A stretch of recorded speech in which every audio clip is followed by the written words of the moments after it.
გამარჯობათ, მინდა გესაუბროთ თბილისზე, მაგრამ თბილისს ვერ გავიგებთ თუ არ გავიგებთ მცხეთა. და მცხეთას ვერ გავიგებთ თუ არ გავიგებთ ზოგადად ვინ არსებს ქალაქებს და რატომ ხდება ზოგადად, რატომ ჩნდება ესეთი დასახლებული პუნქტი უფრო კომპაქტური, როგორც ქალაქი. თუ ისტორიას გადახედავთ, თქვენ მიხვდებით, რომ ძირითადად ქალაქებს არსებს მოსული ხალხი. და ასე იყო მცხეთის შემთხვევაშიდაც, მცხეთა დაარსეს მესხეთიდან მოსულმა მოსხების ტომმა, მოსხები, ანუ იგივე მესხები, გარკვეული ტომები, ალბათ რაღაც არახელსაყრელი პირობების გამო გადმოვიდნენ ისინი ქართლში და დაარსეს ქალაქი მცხეთა, ანუ მესხების ქალაქი. ეს იმიტომ ხდება, რომ როგორც წესი მოსულ ტომებს არ აქვთ მიწები დანაწილებული იმ რეგიონში, სადაც ისინი მოდიან, ანუ ეს არ არის მათი რეგიონი და ამიტომ არსებენ ქალაქს, რომ მიჰყონ ხელი ვაჭრობას, ხელოსნობას, რადგან ადგილობრივი მოსახლეობა ძირითადად დაკავებული არის სასოფლო-სამეურნეო საქმიანობით და მათ მეტნაკლებად არ ჭირდებათ დიდი რაღაც დასახლებული პუნქტების შექმნა. ერთადერთი მათი მიზიდულობის ცენტრი შეიძლება ყოფილიყო ციხესიმაგრეები, რომლებსაც დიდგვაროვნები აშენებდნენ და თუ რამე ქონდათ სავაჭრო გლეხებს მიქონდათ იქ და იქ ადგილზე ვაჭრობდნენ. სხვა, ესე იგი, მიზეზი ქალაქის დაარსების თითქმის არ არსებობს.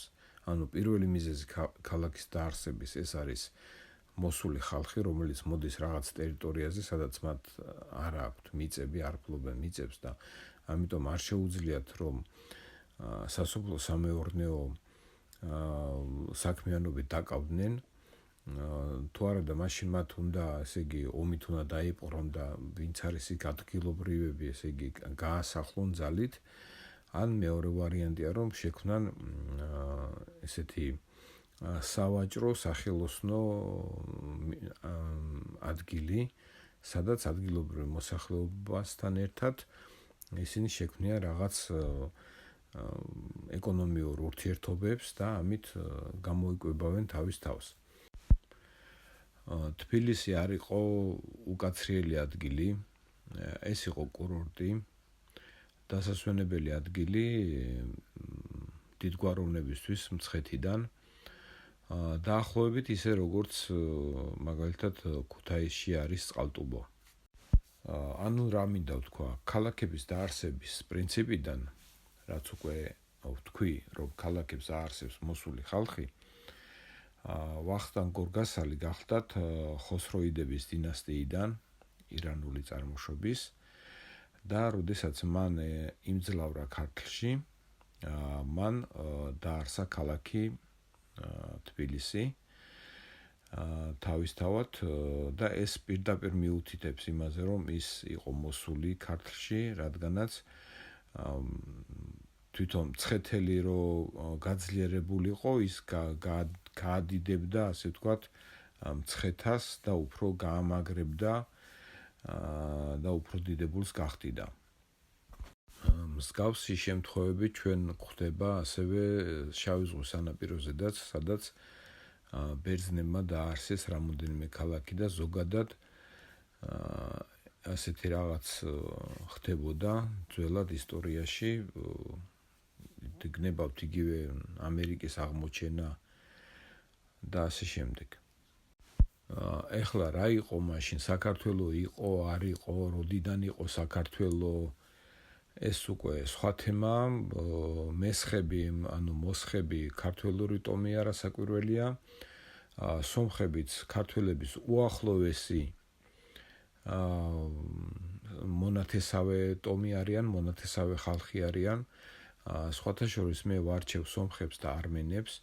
მე ვთვლი, რომ სომხები სხვა ხალხია და არმენები სხვა ხალხია. სომხები აქ იყვნენ, ცხოვრობდნენ საქართველოს ტერიტორიის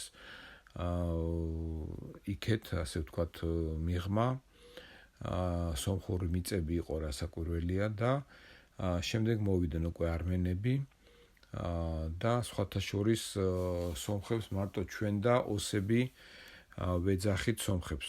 სხვები დანარჩენები არმენებს ეძახიან, ეს ნიშნავს იმას, რომ ჩვენ მათ ვიცნობდით უფრო ადრე, ვიდრე სხვები გაიცნობდნენ. ოსებიც ძველი ტომია კავკასიაში, ისევე როგორც ქართველური ტომები, ახლა არ ვიცი ქართველებზე უფრო ეგრისელები დავარქვა თუ კოლხები თუ სვანები თუ მეგრელები, ვინც იყვნენ ქართველი ტომები თუ იგივე მოსხები, მათ შეძველია თუ არა, ამას მტკიცებას არ დავიწყებ, მაგრამ საერთოდ ენობრივი სახელწოდებები და ეს ტოპონიმიკები, ხო, ადგილების ძალიან ბევრ რამეზე მიუთითებს. ხო და როგორც ვიცი, სომხებს მარტო ჩვენ და ოსები ვეძახით სომხებს. დანარჩენი ყველა ეძახის არმენებს. გამოიწერეთ არხი, გააზიარეთ არხი, დააფინანსეთ, გააკეთეთ დონაცია და გვპირდებით, რომ თქვენი აზროვნება უფრო საინტერესო გახდება. დიდი მადლობა.